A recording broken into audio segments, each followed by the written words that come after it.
Boa noite, irmãos. Abramos as nossas Bíblias, então, em Hebreus capítulo 2.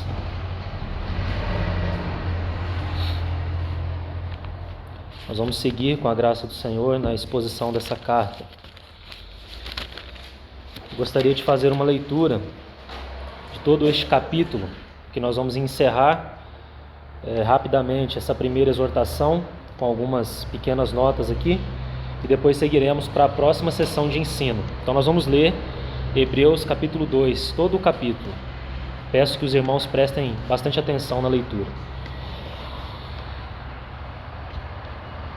Por esta razão, importa que nos apeguemos com mais firmeza às verdades ouvidas, para que delas jamais nos desviemos.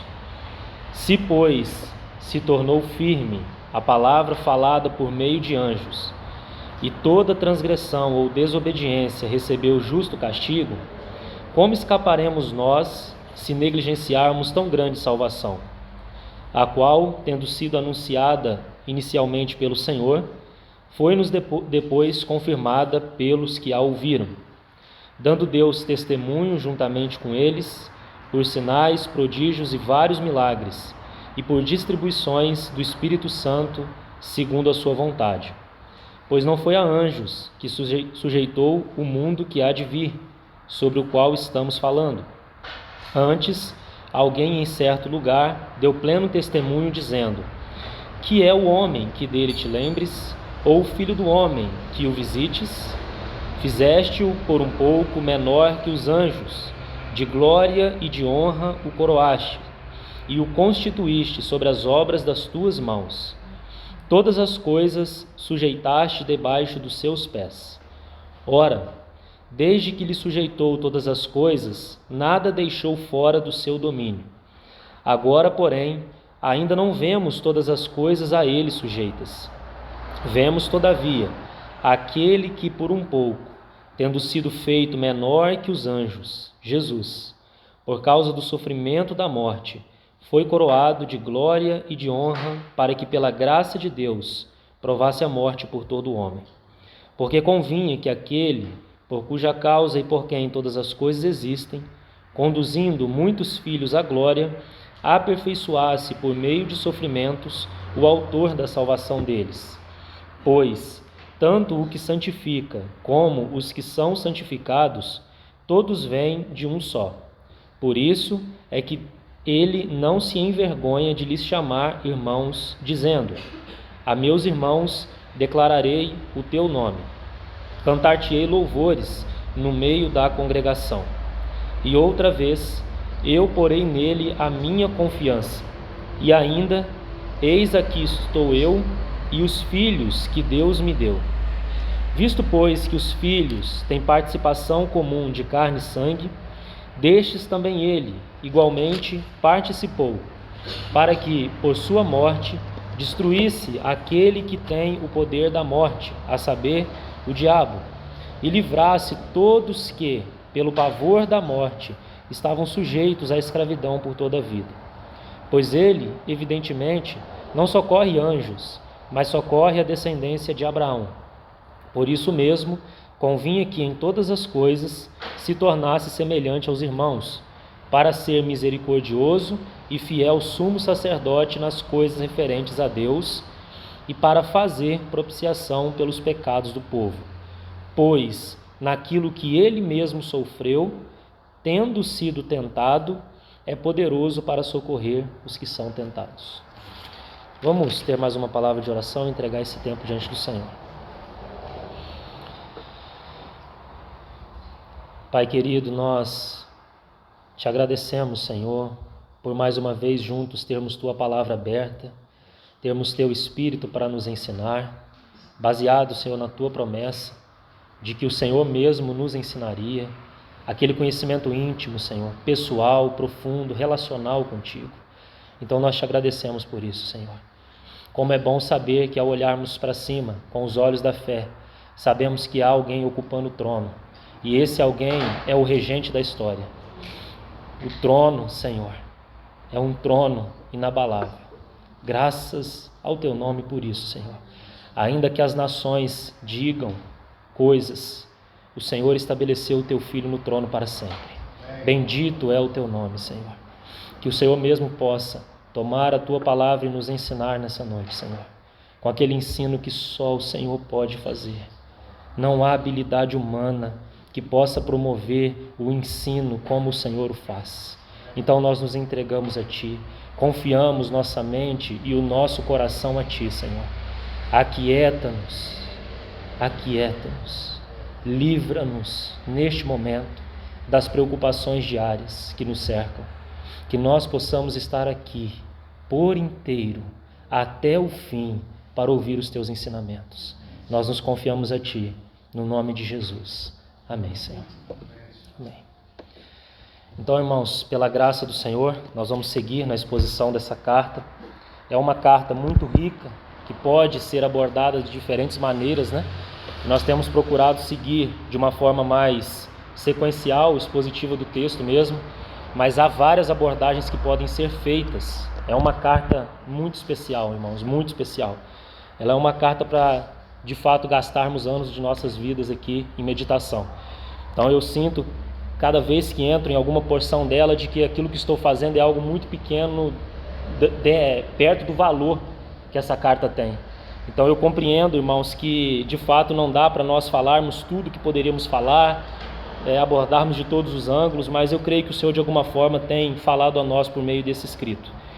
Então, irmãos, não percam a ordem, né? Essa é uma carta de progresso cristão, é uma carta que nos chama a de fato avançarmos, a compreendermos que o Senhor tem um chamamento para nós, e por meio desse chamamento, que é um avanço em maturidade, Deus vai obtendo a sua própria herança. Nós já temos escutado a respeito disso nesses últimos dias.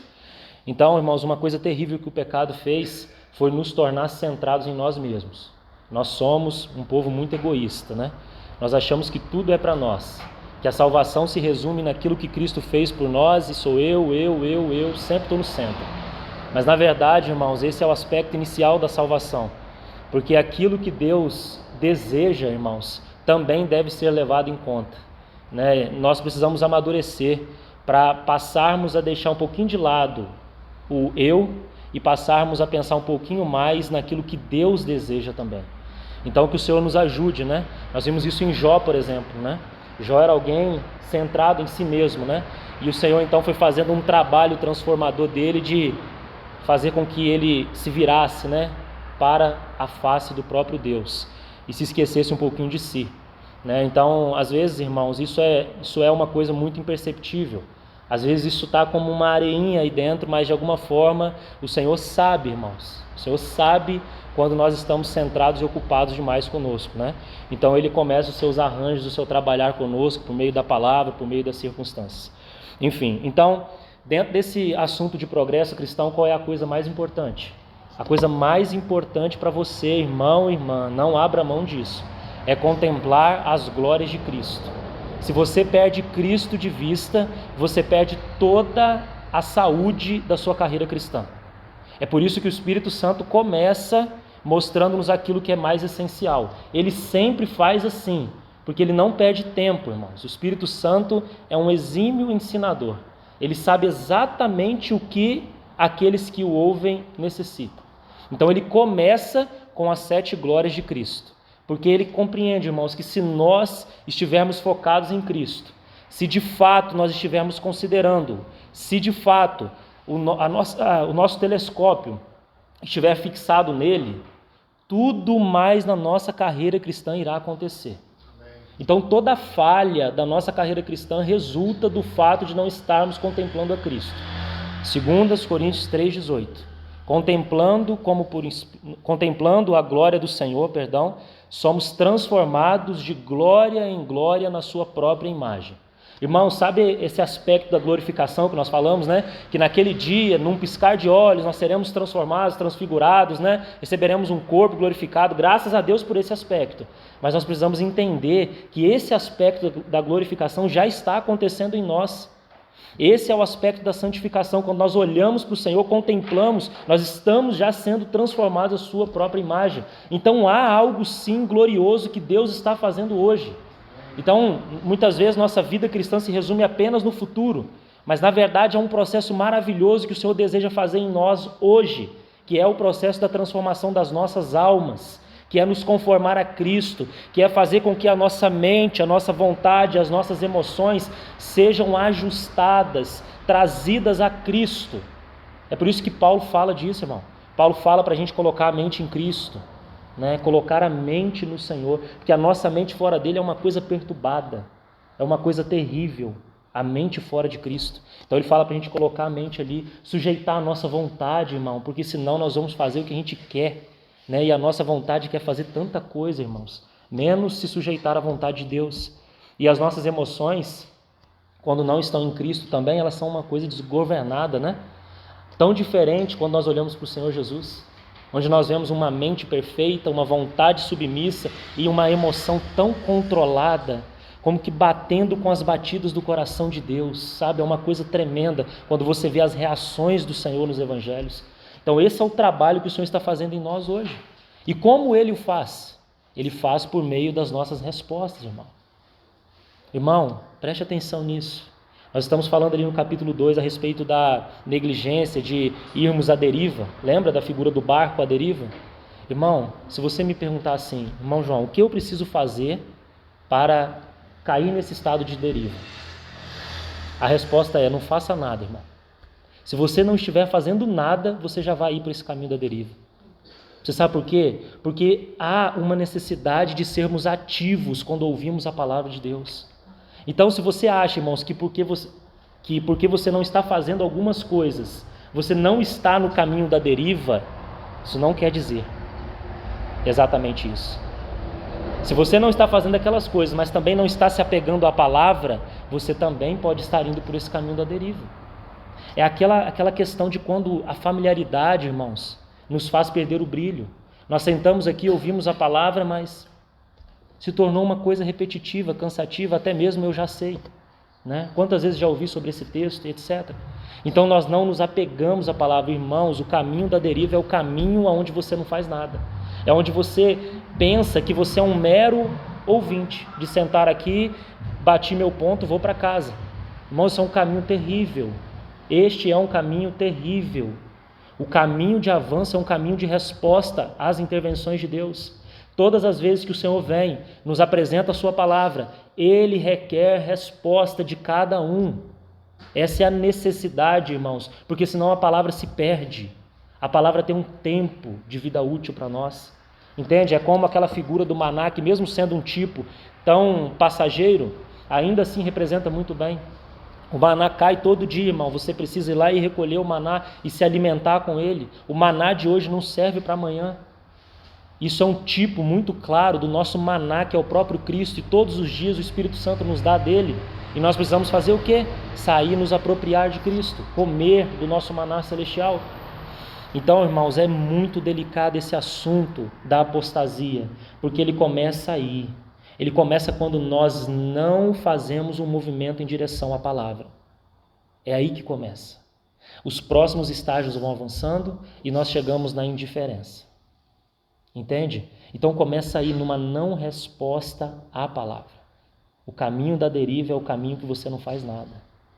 E esse é o perigo, irmãos, porque esses irmãos aqui, muito similar a nós, eles estavam com 10, 11, 12 anos de assembleia, de vida com o Senhor. O Espírito Santo está dizendo que nessa etapa de uma assembleia está o perigo de não se apegar às verdades.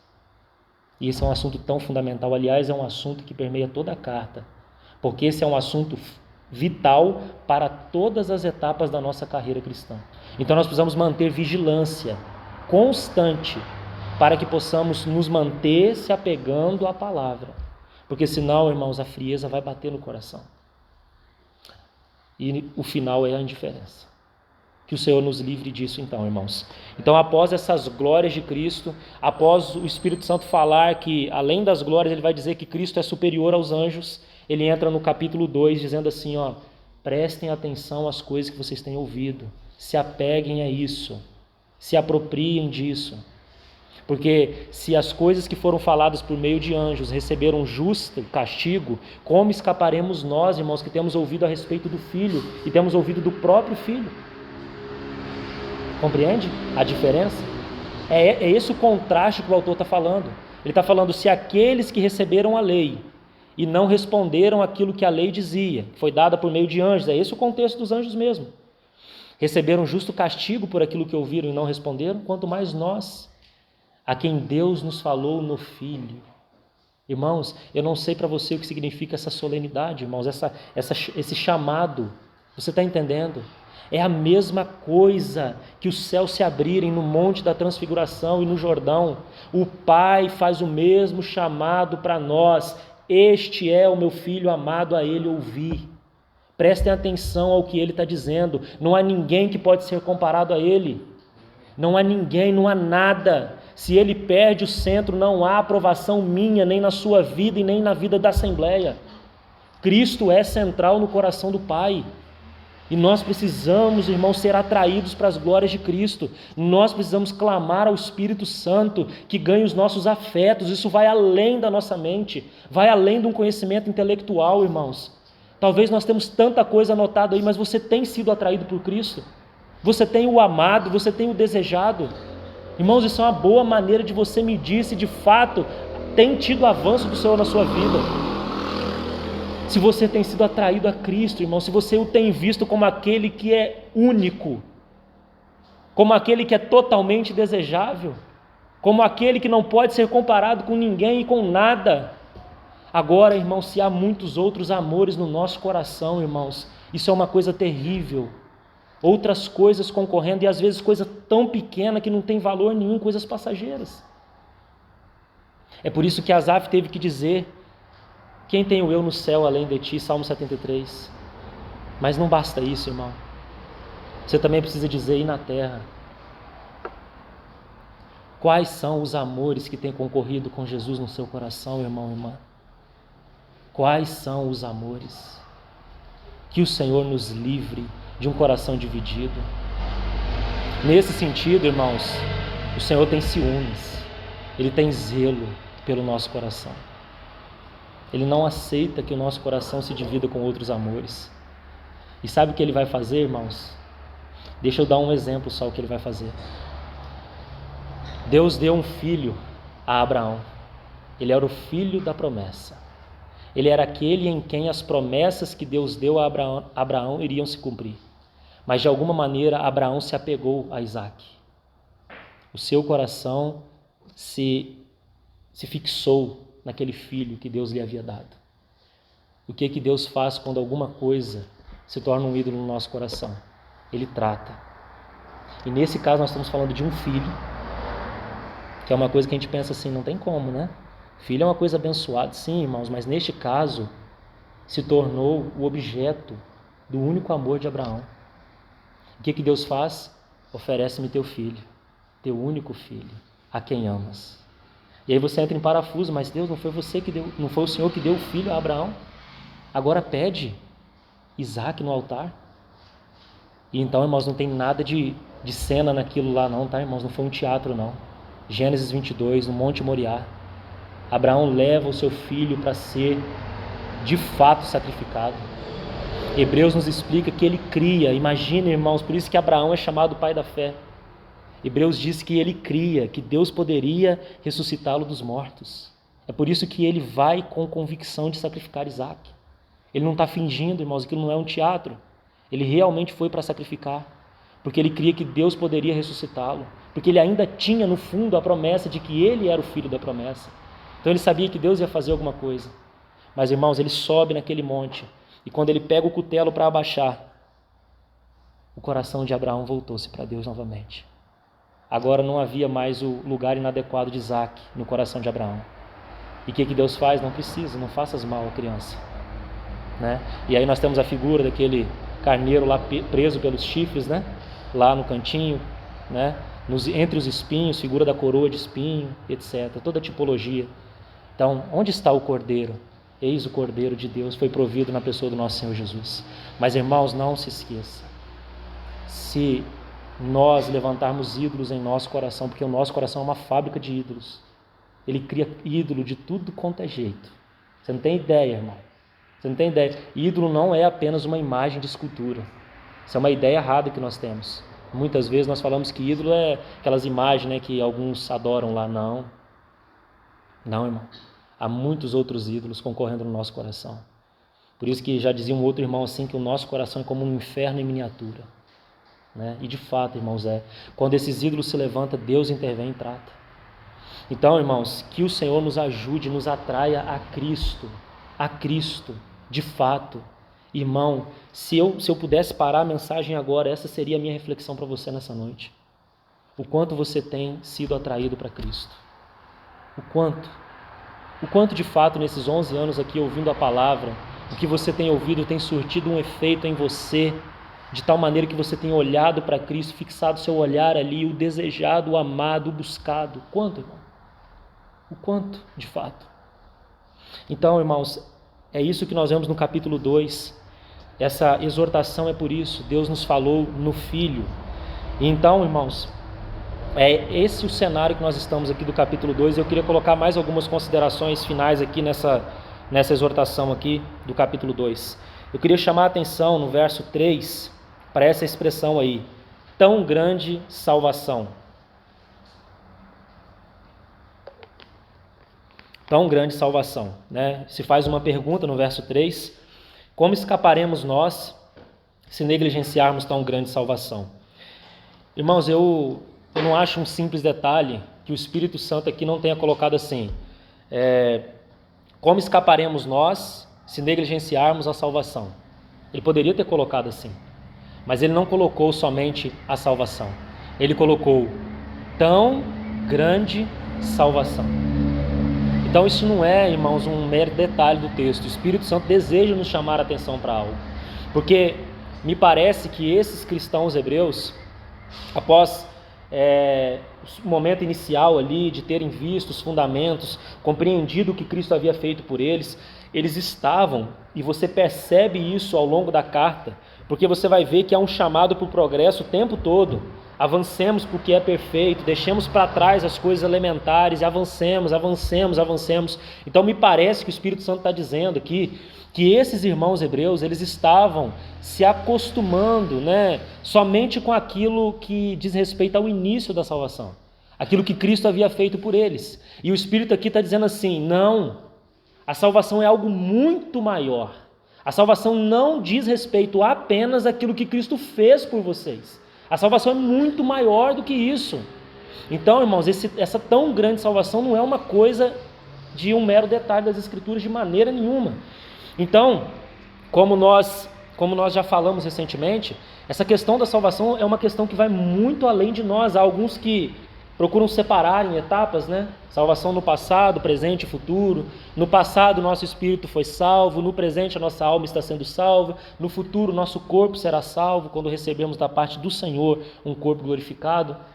Sim, irmãos, mas eu queria ir um pouquinho além. No sentido do quê? Baseado no próprio contexto do que o texto está dizendo aqui, do capítulo 1 até o capítulo 2 aqui. Irmãos, me parece que o aspecto mais profundo dessa tão grande salvação, e é isso que o Espírito está mostrando, é que a salvação é a revelação de toda a glória do próprio Cristo. A salvação não é uma coisa que nós recebemos, a salvação é o próprio Cristo. Da mesma forma que vida eterna não é uma coisa que nós recebemos da parte de Deus, Ele é a própria vida eterna. O próprio Cristo. Então o que me parece, eu não sei se os irmãos estão conseguindo entender, mas o que me parece é que essa salvação que o Espírito Santo está chamando a atenção aqui, essa tão grande salvação, é dizendo assim, olha, não reduza a salvação apenas às coisas iniciais da fé. Olhem para Cristo, porque Ele tem insondáveis riquezas, é muito maior do que vocês. A salvação é aquilo que é o próprio Cristo e converge nele. Ele é a tão grande salvação. Então o que me parece, irmão, sinceramente, é que o Espírito Santo está chamando a atenção para Cristo e dizendo assim, olha, o início da salvação aí não é o lugar onde vocês devem parar, vocês precisam avançar em maturidade, porque na medida que vocês avançam em maturidade, Cristo vai sendo formado em vocês, e na medida que Cristo vai sendo formado em vocês, Deus obtém a sua herança. Vocês estão entendendo a diferença? Então, irmãos, a salvação não é algo só para nós, irmãos, é para Cristo, Ele é o centro de tudo. É nele que todas as coisas convergem. Ele é o motivo da criação de todas as coisas, da criação do próprio homem. Você entende, irmão, a diferença? Então essa tão grande salvação, irmãos, diz respeito a uma tão grande pessoa. tudo que tem a ver com ela. Tudo, absolutamente tudo. E, irmãos, isso é tão importante que o Espírito Santo ele veio unicamente e exclusivamente para este fim. Mostrar mais de Cristo. E o Espírito Santo não está interessado em nada que esteja fora desse foco. Isso daí mede tudo que buscamos e tudo que nós fazemos. Tudo, absolutamente.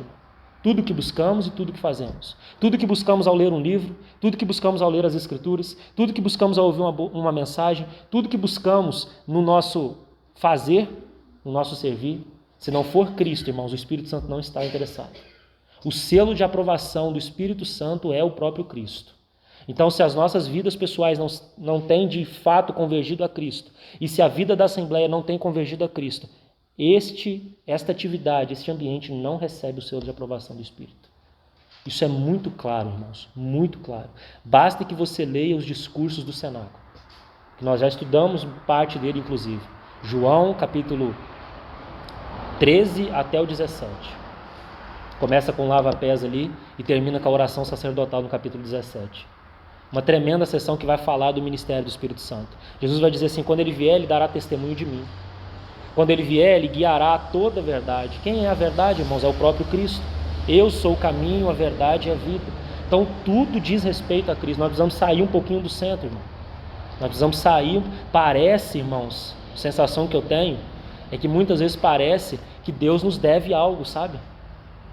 Que a gente está o tempo todo, não, e eu, Senhor? Olha para mim, olha aqui, eu. Não, irmão. Não. É sobre Cristo. É sobre Cristo. E a grande diferença da maioria dos ambientes é que eles pregam justamente colocando o homem no centro. Eles falam aquilo que as pessoas querem ouvir. É por isso que esses lugares estão abarrotados de gente. Está cheio de gente porque está falando coisas que as pessoas querem ouvir. Vá nesse ambiente e procure ver quantas vezes o nome Cristo é mencionado. Quantas vezes com sinceridade sobre o eterno propósito tem sido dito. Fale, irmão. Até usa o nome de Cristo, mas usam de uma maneira, irmãos, tão distorcida, né? Então, irmãos, nós precisamos estar como Assembleia, e eu estou dizendo isso porque nós estamos num estágio muito delicado como Assembleia. Precisamos ter cuidado, porque todas as distrações têm vindo, de tudo quanto é lado, inclusive de ensinamentos falsos, para nos distrair de Cristo. E nós precisamos estar bem guardados no Senhor. Precisamos estar bem alicerçados, bem fundamentados no Senhor, para que nós não nos percamos como Assembleia. Há muitas Assembleias, irmãos, que chegaram nesse estágio que nós estamos agora e se distraíram de Cristo. E hoje, infelizmente, não representam mais o testemunho do Senhor. Dizemos isso por quê, irmãos? Porque basta que você veja nesses ambientes como Cristo não é mais central. E na história da igreja, pasme, na história da igreja, se os irmãos procurarem os grandes movimentos que o Senhor fez, a maioria deles desapareceram após 80, 100 anos. A maioria. Porque todos eles se distraíram de Cristo. Então, irmãos, nós estamos falando de uma questão fundamental para nós. Chegamos, então, o restante do verso 3 aí. Como escaparemos nós se negligenciarmos tão grande salvação, a qual, tendo sido anunciada inicialmente pelo Senhor, foi-nos depois confirmada pelos que a ouviram. Então, essa tão grande salvação, que é a própria pessoa que veio, né? A própria pessoa é a grande salvação, e tudo que ele fez e continua fazendo e fará e que converge nele, isso tudo é tão grande salvação. Ela foi anunciada pelo Senhor, pelo próprio Senhor que se encarnou, o Verbo que se fez carne, mas ela também foi confirmada pelos testemunhos daqueles que receberam a mensagem da boca do próprio Senhor. É por isso que João, o apóstolo, vai dizer, nós o vimos, nós demos testemunho dele. O verbo da vida, e a vida estava nele, e a vida se manifestou, e nós a temos conhecido. E ele vai dizer que ele apalpou o verbo da vida. Isso é uma frase tremenda, irmãos. Aquela vida incriada, aquela vida que é o próprio Deus se fazendo carne. E João, irmãos, aquele apóstolo tão íntimo registrando isso. Então nós temos testemunho histórico registrado para nós. Nós temos as 10 aparições após o Senhor ressuscitar após o Senhor ressuscitar, 50 dias se passa, durante 40 desses 50 dias, entre a morte e a ressurreição até a ascensão, né? Porque havia ordem, espere em Jerusalém até que recebam a promessa. Nesse período, o Senhor fez 10 aparições públicas a diversos grupos de pessoas, às vezes a indivíduos, às vezes a grupos de pessoas, e esses registros foram testemunhados e escritos para nós. Então a nossa fé, irmãos, não é uma fé irracional, ela tem testemunho das Escrituras. Então essa tão grande salvação, ela foi testemunhada por aqueles que a ouviram. Verso 4: dando Deus testemunho, juntamente com eles, por sinais, prodígios e vários milagres, e por distribuições do Espírito Santo, segundo a sua vontade. Expressão muito importante, esse segundo a sua vontade, né? Porque alguns têm entendido mal também essa questão de sinais, prodígios, milagres e distribuições do Espírito Santo. O que o texto está nos dizendo é que essas coisas vieram para acompanhar a mensagem que foi dada pelo Senhor e pelos apóstolos. Essas coisas, esses milagres, prodígios, sinais e distribuições do Espírito serviram de testemunho para a mensagem. Então você vê muitos milagres, muita coisa sendo registrada nas Escrituras, mas, irmãos, elas não têm um fim em si mesmo, elas apontam para o testemunho de Cristo. Então isso também é muito importante para que você alinhe o seu entendimento com respeito a essas coisas. Porque muitos, irmãos, têm colocado essas coisas como fundamentais e elas não o são. Elas existem, nós recebemos porque são dons dados pelo Senhor, segundo a sua vontade, né? Tem homens por aí que impõem que se você não fizer isso, você não tem o Espírito. De onde isso foi tirado, irmão? Se você, por exemplo, não falar em línguas, você não tem o Espírito. De onde isso foi tirado, irmão? Né? O dom de línguas é apenas mais um de uns dons, de tantos outros que existem nas Escrituras, e Paulo coloca como o menor dom ainda. Paulo coloca como o dom mais elevado o amor, e o amor para nós muitas vezes, esse dom aí eu não quero, né? Esse dom eu não quero, amar não, agora me dá o dom de língua, porque é um negócio extraordinário, não é nada, irmão. É só mais um dom, e Paulo coloca como o menor. Paulo diz que prefere profetizar, repetir a palavra de Deus do que falar um monte de palavras em língua, porque não edifica. Porque quando você está falando em língua, você está falando no Espírito, você não está falando a outra pessoa. Nós estamos falando que não pode falar em língua, irmão? Não. Nós estamos dizendo que as Escrituras nos ensinam a respeito disso. E há uma ordem e decência que a própria Escritura nos ensina.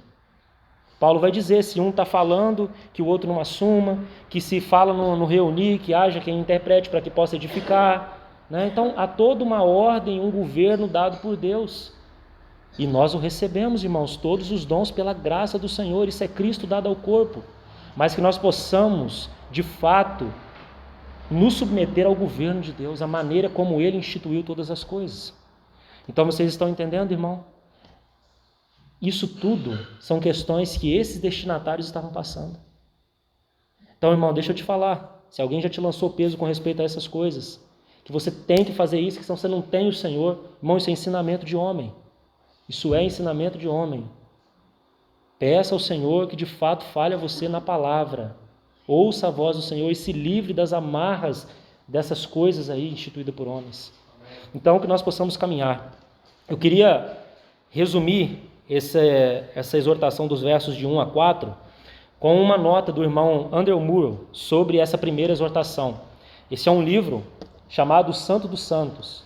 É uma preciosidade, é um comentário maravilhoso sobre a carta aos Hebreus.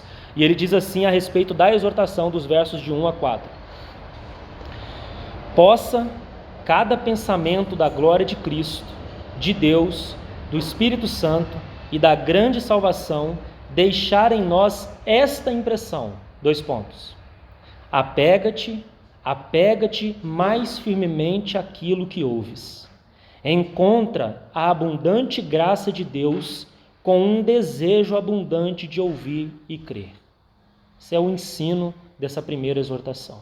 Então os irmãos depois podem ouvir o áudio e tomar nota dessa pequena consideração do nosso irmão. Então chegamos à segunda sessão de ensino. Nós vamos iniciá-la também com a graça do Senhor.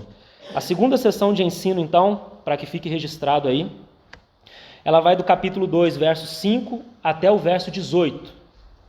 Segunda sessão de ensino. A primeira no capítulo 1, chegamos à exortação dos versos 1 a 4, porque o Espírito sempre faz assim, ele ensina e exorta, né, essas coisas com equilíbrio. Sempre o ensino primeiro, para que então possa exortar baseado no ensino. Então ele chega à segunda sessão de ensino, dos versos 5 a 18. Qual que é o tema dessa sessão aqui? O tema dessa sessão é que Jesus, mesmo em sua humilhação, os irmãos estão tomando nota, eu vou aguardar, tá?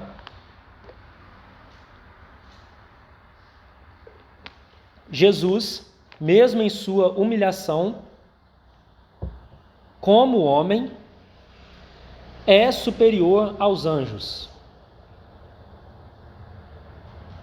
Jesus, mesmo em sua humilhação como homem, é superior aos anjos.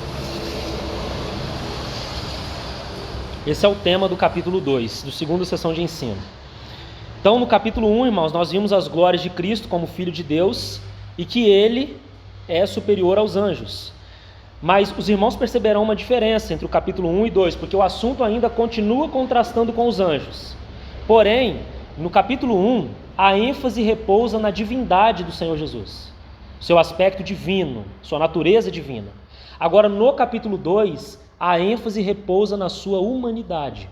Isso é uma nota importante que os irmãos deveriam tomar. No capítulo 1, a ênfase repousa na sua divindade. No capítulo 2, a ênfase repousa na sua humanidade. Irmãos, isso parece uma coisa também desnecessária de falarmos, mas, irmãos, novamente, falsos ensinos têm se levantado em nosso tempo. Ensinos que negam ou a divindade ou a humanidade do nosso Senhor Jesus.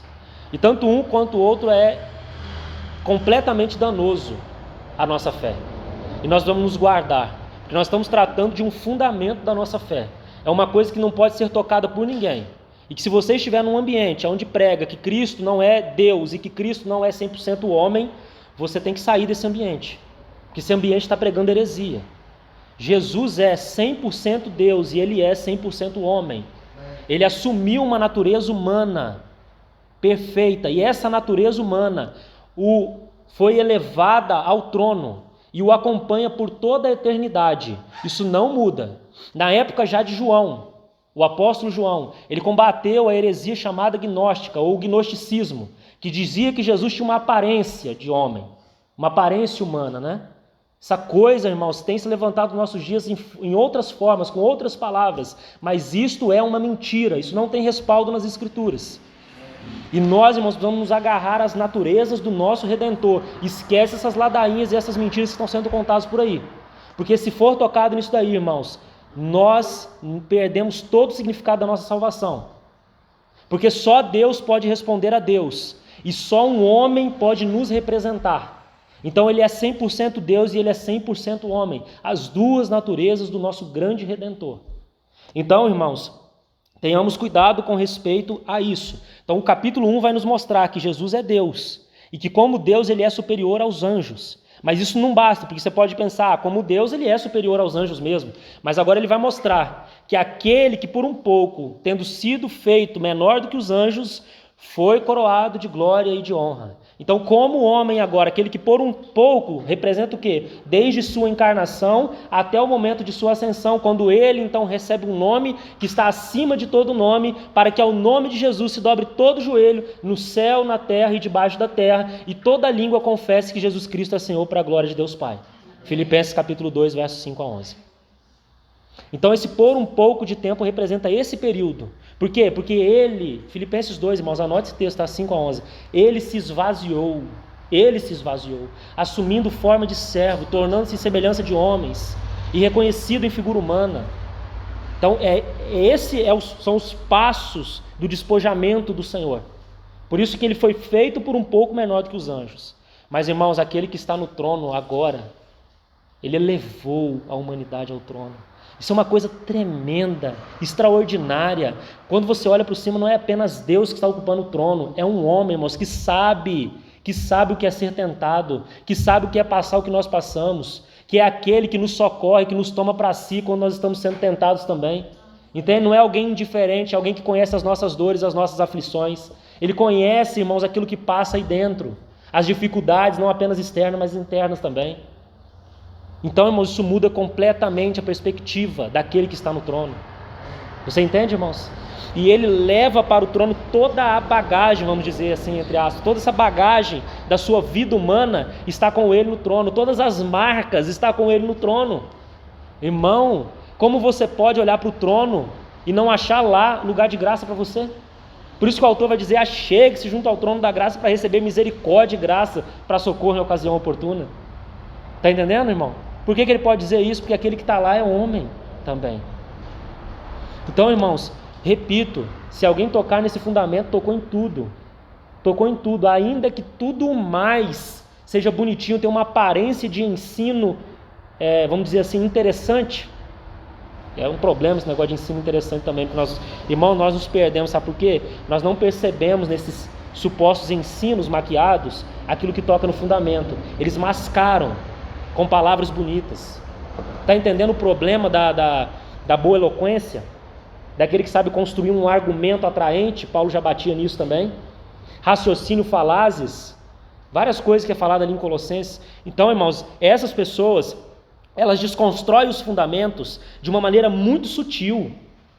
É aí que está o ponto. Eles não vão vir e escancaradamente negar a humanidade e a divindade do Senhor, mas eles vão maquiando, e no meio de um ensino, irmãos, que tem aparência de ser verdadeiro, eles contaminam o nosso coração.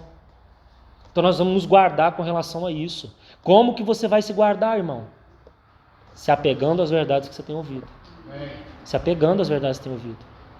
A igreja é coluna e baluarte da verdade. Paulo já escrevia isso a Timóteo. Ela tem uma responsabilidade de manter intacta o depósito da fé que lhe foi confiada. É responsabilidade sua, irmão. Por isso que Pedro vai dizer para você estar preparado a responder a todo aquele que te pedir razão da esperança que há em vós. Você chega para conversar com uma pessoa, senta-se com ela, vai tomar um café, a pessoa está dizendo uma aberração, está indo contra os fundamentos, e você dá a mão para a pessoa ainda e sorri para ela como se tudo estivesse bem. Não está bem, irmão. João vai ser muito radical: nem coma, não receba em casa esse tipo de pessoa.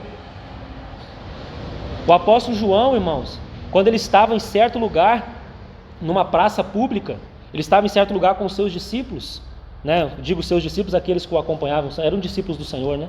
E Cerinto chega nesse ambiente, ele falou assim: vamos sair daqui, porque é capaz desse teto cair na cabeça desse sujeito aí. Porque ele negava a divindade do nosso Senhor, ele negava a humanidade do nosso Senhor. Está entendendo, irmão? Então nós não podemos fazer aperto de mão, porque, irmão, é aí que está uma outra coisa. Vocês viram o primeiro discurso de uma suposta figura religiosa aí, que está por aí, né? Tem sido falado nos últimos dias, não preciso citar quem foi. Sabe qual foi a ênfase? Duas ênfases do discurso dele. Precisamos construir pontes. Isso é uma fala ecumênica, irmão. Vamos construir pontes, vamos juntar todo mundo. E sabe qual a outra fala que ele usa para isso? O amor. O amor, irmãos. Olha que slogan bonito. Fazer pontes porque nós podemos nos amar. Olha que coisa maravilhosa, né? O amor tem um trilho que é a verdade. Entendeu, irmão? Se você não entendeu de quem eu estou falando, depois eu posso falar, não preciso registrar em áudio, né? Irmão, por favor, guarde seu coração. Você não tem que fazer ponte com aquilo que é contrário a Deus, não. Você tem que construir muro. Você tem que construir muro. Muro fala de governo.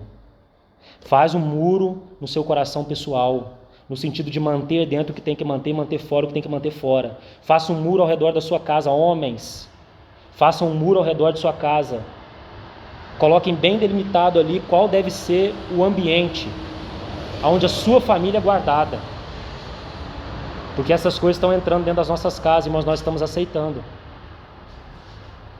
Quer ver uma outra coisa sorrateira que está entrando dentro das nossas casas? Ou melhor, tem sido um meio de comunicação, as séries. A maioria de nós, ou quase todos nós, assistimos muitas séries e filmes. Toma cuidado, irmão, tenha discernimento. Tenha discernimento. Você pode aprender com tudo que você vê, mas você precisa ter discernimento. Porque é assim, sorrateiramente, irmão, você não tem ideia de quantos filmes, quantas séries têm sido feitas, que são séries feitas por espíritos, de demônios, que têm entrado dentro das casas e desconstruído a imagem do nosso Senhor Jesus conforme as Escrituras, que tem pregado um outro Jesus, que Paulo dizia assim, se vier até mesmo um anjo do céu e pregar outra coisa para vocês, seja anátema. Então eu estou falando de uma coisa séria, irmãos, que vai além de um esboço aqui do que eu estou tratando. Eu estou falando para você guardar seu coração. Nós estamos vivendo dias difíceis, irmão, dias desafiadores, dias onde tem sido difícil servir a Deus com fidelidade. Tem sido, irmão. Se você olhar a manada que eu digo assim, o grande povo aí que tem se dito evangélico, se você olhar, irmão, já foi junto com o mundo e às vezes até mesmo além do mundo já há muito tempo. E nós, irmãos, como é que nós vamos fazer? Nós estamos olhando irmãos indo nessa direção, nós vamos ir também? Nós os amamos, irmãos, nós precisamos sim ter uma palavra de Deus para esse povo. Claro que precisamos nos posicionar. Agora não ir junto, irmão, com uma suposta aparência de que iremos ganhá-los. Não vai nada, irmão, você vai se perder junto. Tenha cuidado com essas coisas, irmãos. Lembra dessa figura do muro, porque ela é uma figura da restauração. Esdras, Neemias, Ageu, Zacarias, Malaquias são livros da restauração e tratam desse assunto com muita seriedade. Cada um cuidando da frente da sua casa, irmãos. Cuidando muito bem ali. Nós precisamos pensar nisso, irmãos. Que o Senhor nos ajude. Então, irmãos, deixa eu ver. Tem mais uns minutinhos ainda. Então, irmãos, o nosso Senhor Jesus, esse que desceu às profundezas da nossa miséria, ele elevou a humanidade até o trono. E hoje há esse homem nos céus. Vamos olhar aqui o versículo 5 comigo. Capítulo 2, verso 5. Pois não foi a anjos que sujeitou o mundo que há de vir, sobre o qual estamos falando. Então nós já temos falado de maneira suficiente sobre essa questão dos anjos. Nós temos tratado disso em outros momentos. E esse assunto, irmãos, dentro já do que tenho falado, tem sido um assunto de grande confusão no nosso dia, nos nossos dias, porque por um lado, há pessoas que colocam os anjos numa posição inadequada, numa posição que não lhes foram conferidos por Deus, né? E isso causa uma tremenda confusão. As pessoas têm se guiado aí dizendo que têm visto anjos, têm recebido profecia disso, daquilo, visões de sei lá do quê, e têm guiado muitas vidas com base nessas visões extras bíblicas, que não têm respaldo nas Escrituras. Tenhamos cuidado com relação a isso, irmão. Então, esse é um lado, irmãos que colocam anjos num lugar inadequado, que não deveria estar. Mas, por outro lado, também nós não negamos, né, essa questão do serviço angelical, e eles servem a nós, irmãos, aqueles que hão de herdar a salvação. Então, nem um lado, nem o outro, irmãos, né? Que o Senhor mesmo use segundo o seu governo e faça segundo a sua vontade essa administração. Mas nós não vamos a anjos orando, não pedimos nada a anjos, irmãos, porque eles não são, de fato, mediadores para nós, não. Há um único mediador entre nós, entre Deus e nós, Jesus Cristo. Ele é o único, ele é a única ponte, né? Inclusive tem outras pontes sendo colocadas aí, né? Vocês sabem muito bem, né? Pontífice do sei lá do quê. Irmão, esquece. Só há um único mediador entre Deus e os homens, Jesus Cristo. Qualquer coisa que é colocada do lado de Cristo, irmão, é desaprovado por Deus. Não há nada que pode ser, ninguém que faça o que ele faz, que fez o que ele fez por você e que faz o que ele faz por você. Ninguém. Só tem um intercedendo por você lá em cima, tá? Tem outros falando que tem outros intercedendo. Não tem, irmão. Só tem um intercedendo por você lá em cima, Jesus Cristo. Ele é o seu sumo sacerdote. É Ele que está intercedendo diante do Pai. É Ele que está apresentando uma obra cumprida, as marcas do crucificado diante de Deus. Aquele que efetuou uma obra com efeito eterno está consumado. É Ele que está lá aparecendo com uma obra cumprida. Ele que entrou, que fez aquele movimento que o sacerdote fazia no Antigo Testamento, indo do lado mais externo até o Santo dos Santos. Ele fez esse movimento e está no Santo dos Santos dos céus, apresentando uma obra cumprida. E além disso, Ele está realizando uma obra de intercessão por você todo o tempo. Porque se não fosse assim, irmão, você ia desfalecer. Você ia desfalecer. Como Pedro, eu roguei por ti, Pedro, para que a tua fé não desfaleça. Então, se você está sendo sustentado, irmãos, é por conta da intercessão do Senhor Jesus. Não é de mais ninguém. Não é de mais ninguém. Então, não aceita esse tipo de confusão na sua mente, irmão. Guarde-se disso. Então, irmãos, que nós tenhamos cuidado com relação a essa questão dos anjos. Nem irmos para um lado e nem para o outro. Que tenhamos compreensão. Então, o que esse verso está nos dizendo aqui é o que nós já vimos em outros momentos. Perdão. É que o reino do nosso Senhor Jesus, tanto em seu aspecto milenar, porque quando o Senhor vier, Ele vai instituir o seu reino sobre a terra. Então, o reino milenar, que tanto se fala, não é uma coisa figurada apenas, irmãos, não é uma coisa simbólica, é uma coisa real, que o Senhor, quando vier, Ele vai instaurar o seu reino milenar, 1000 anos nessa terra. Mas tanto esse aspecto milenar como o seu aspecto eterno, isso não foi confiado a homem nenhum, ou melhor, a anjo nenhum. Então, não foi a anjos que sujeitou o mundo que há de vir. Tanto no seu aspecto milenar quanto eterno, não foi dado a anjos isso.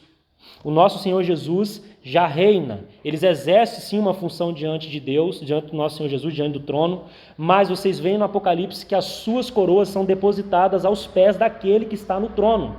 E futuramente, tronos serão colocados nos quais se assentarão os vencedores das igrejas. Isso estamos falando no seu aspecto milenar. Então isso não será uma posição ocupada por anjos.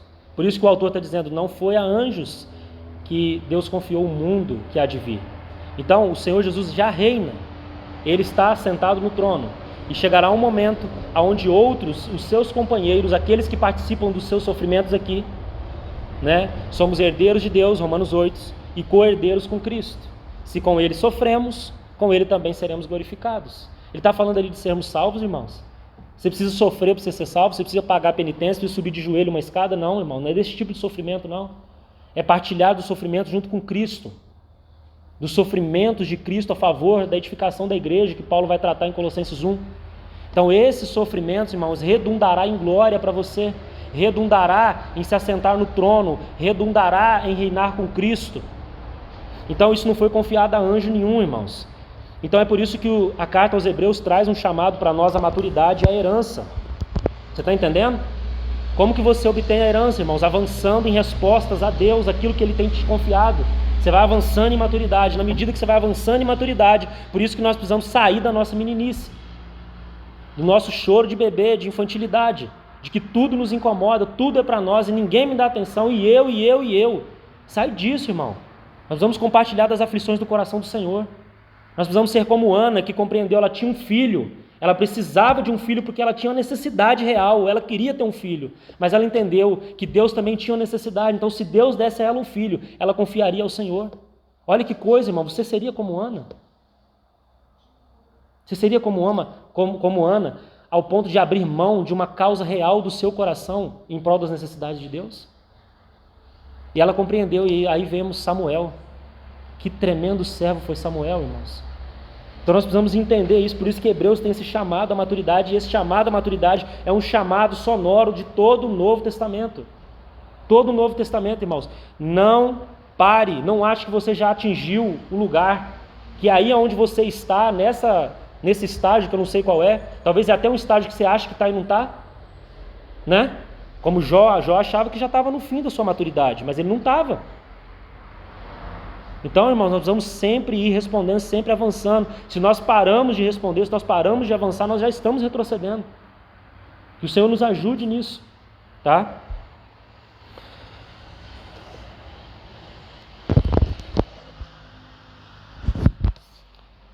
Eu não vou conseguir me estender muito, mas eu vou citar só uma coisa aqui para deixarmos como uma introdução para o próximo assunto. Mais 5 minutinhos e eu termino, tá?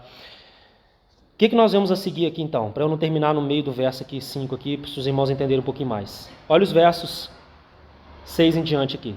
Antes, alguém em certo lugar deu pleno testemunho dizendo: que é o homem que dele te lembres, ou o filho do homem que o visites? Fizeste-o por um pouco menor que os anjos, de glória e de honra o coroastes, e o constituíste sobre as obras das suas mãos. Todas as coisas sujeitastes debaixo dos seus pés. Ora, desde que lhe sujeitou todas as coisas, nada lhe deixou fora do seu domínio. Agora, porém, ainda não vemos todas as coisas a ele sujeitas. Irmãos, está falando de quem? Está falando do homem. Daquele homem que Deus colocou para reinar, para governar, lá em Gênesis capítulo 1 e 2. O homem foi criado, ele tinha a responsabilidade de cultivar, de guardar, de proteger aquele perímetro, vamos dizer assim, né, que Deus lhe havia confiado. Nós já vemos desde o início a ênfase no reinar, de representar a Deus, a ênfase de termos uma postura de maturidade, de representarmos o Senhor. O homem foi criado para isso. Mas o que aconteceu? O homem caiu. O homem caiu, por isso que nós não vemos as coisas sujeitas a ele. É por isso que você vê aí que a criação, que antes, se você não lembra, os nomes de cada animal foram dados pelo homem, o homem vivia em harmonia com as criaturas, tudo era em perfeito estado. Não havia essa desordem que está estabelecida. Experimenta colocar a mão no leão aí que você vai ver, irmão, o que acontece com você. Mas não era assim desde o princípio. Então a criação foi sujeita à vaidade. Isso está escrito em Romanos capítulo 8. Por conta daquele que a sujeitou. O homem caiu, né? Então todo esse propósito de Deus no que diz respeito à representação dele no homem foi por um tempo arruinado. Por que por um tempo? Porque aí então aquele que é o nosso próprio Senhor, ele se fez carne e nele nós temos o homem perfeito. Aquele que pode representá-lo, aquele que pode governar sobre... Você vê, irmãos, nos evangelhos ele dando ordem para os peixes, né? Para a tempestade, acalme-se aí. Estava lá dormindo, irmão. Estava lá dormindo os discípulos preocupados. Meu Deus, nós vamos afundar. Ele já tinha falado que ia passar para o outro lado. Aí ele levanta, ele acalma a tempestade. Calma, não é nada que está acontecendo, fica tranquilo. Acalmou, agora ele acalma a tempestade do coração deles também, né? Então você vê a criação respondendo àquele que é o homem perfeito, mas isso, irmã, não era apenas para aquele que é o homem perfeito que vê. Isso era o princípio também para o homem, que Deus criou a sua própria imagem, entende? Ele deveria exercer essa função de domínio, mas Deus não obteve isso no homem. Então ele obteve para si no homem perfeito, que é o seu filho. Por isso que você vê, e aqui nós terminamos o verso 9. Vemos, todavia, aquele que por um pouco, tendo sido feito menor que os anjos, Jesus, por causa do sofrimento da morte, foi coroado de glória e de honra, para que pela graça de Deus provasse a morte por todo homem.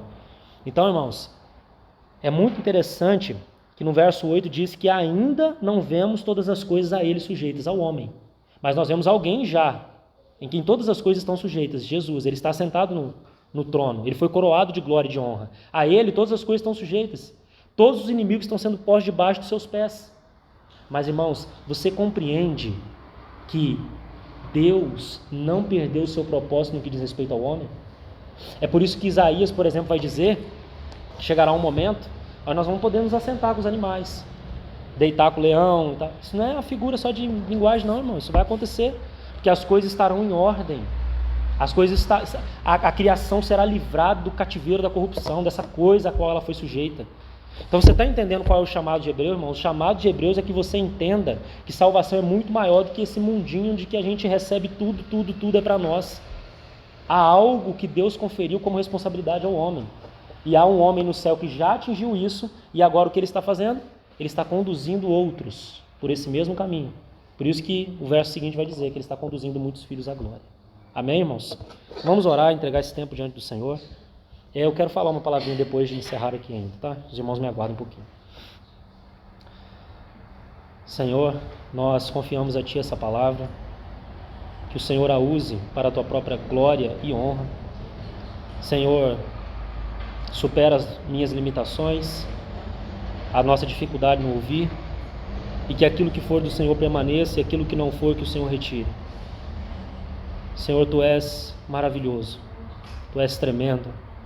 Ó amado Senhor Jesus, atrai-nos para Ti, cada vez mais, Senhor, cada vez mais. Tire todo obstáculo que ainda há no nosso coração para que isso aconteça. Em nome de Jesus.